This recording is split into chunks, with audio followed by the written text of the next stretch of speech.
Forget your personal tragedy. We are all bitched from the start and you especially have to hurt like hell before you can write seriously. But when you get the damned hurt, use it, don't cheat with it. Be as faithful to it as a scientist, but don't think anything is of any importance because it happens to you or anyone belonging to you. All modern American literature comes from one book by Mark Twain called Huckleberry Finn. American writing comes from that. There was nothing before. There has been nothing as good since. The most painful thing is losing yourself in the process of loving someone too much, and forgetting that you are special too. All good books are alike in that they are truer than if they had really happened, and after you are finished reading one you will feel that all that happened to you and afterwards it all belongs to you. The good and the bad, the ecstasy, the remorse and sorrow, the people and the places and how the weather was. If you can get so that you can give that to people, then you are a writer. If people bring so much courage to this world, the world has to kill them to break them, so of course it kills them. The world breaks everyone and afterward many are strong at the broken places. But those that will not break it kills. It kills the very good and the very gentle and the very brave impartially.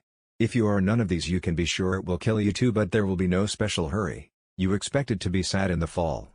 Part of you died each year when the leaves fell from the trees and their branches were bare against the wind and the cold, wintry light. But you knew there would always be the spring, as you knew the river would flow again after it was frozen. When the cold rains kept on and killed the spring, it was as though a young person died for no reason. The best people possess a feeling for beauty, the courage to take risks, the discipline to tell the truth, the capacity for sacrifice. Ironically, their virtues make them vulnerable. They are often wounded, sometimes destroyed. Forget your personal tragedy. We are all bitched from the start and you especially have to be hurt like hell before you can write seriously. But when you get the damned hurt, use it, don't cheat with it. When spring came, even the false spring, there were no problems except where to be happiest. The only thing that could spoil a day was people, and if you could keep from making engagements, each day had no limits.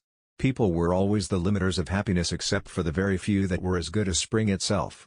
The world breaks everyone and afterward many are strong at the broken places. But those that will not break it kills. It kills the very good and the very gentle and the very brave impartially. If you are none of these you can be sure it will kill you too, but there will be no special hurry. I know the night is not the same as the day, that all things are different, that the things of the night cannot be explained in the day, because they do not then exist, and the night can be a dreadful time for lonely people once their loneliness has started. Often a man wishes to be alone and a girl wishes to be alone too, and if they love each other they are jealous of it in each other. But I can truly say we never felt that. We could feel alone when we were together, alone against the others. But we were never lonely and never afraid when we were together. His talent was as natural as the pattern that was made by the dust on a butterfly's wings. At one time he understood it no more than the butterfly did, and he did not know when it was brushed or marred. Later he became conscious of his damaged wings and of their construction, and he learned to think and could not fly anymore because the love of flight was gone and he could only remember when it had been effortless. There is nothing else than now. There is neither yesterday, certainly, nor is there any tomorrow. How old must you be before you know that? There is only now, and if now is only 2 days, then 2 days is your life and everything in it will be in proportion. This is how you live a life in 2 days. And if you stop complaining and asking for what you never will get, you will have a good life.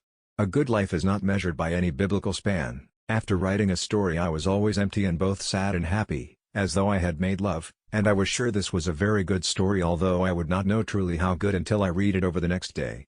But Paris was a very old city and we were young and nothing was simple there, not even poverty, nor sudden money, nor the moonlight, nor right and wrong, nor the breathing of someone who lay beside you in the moonlight.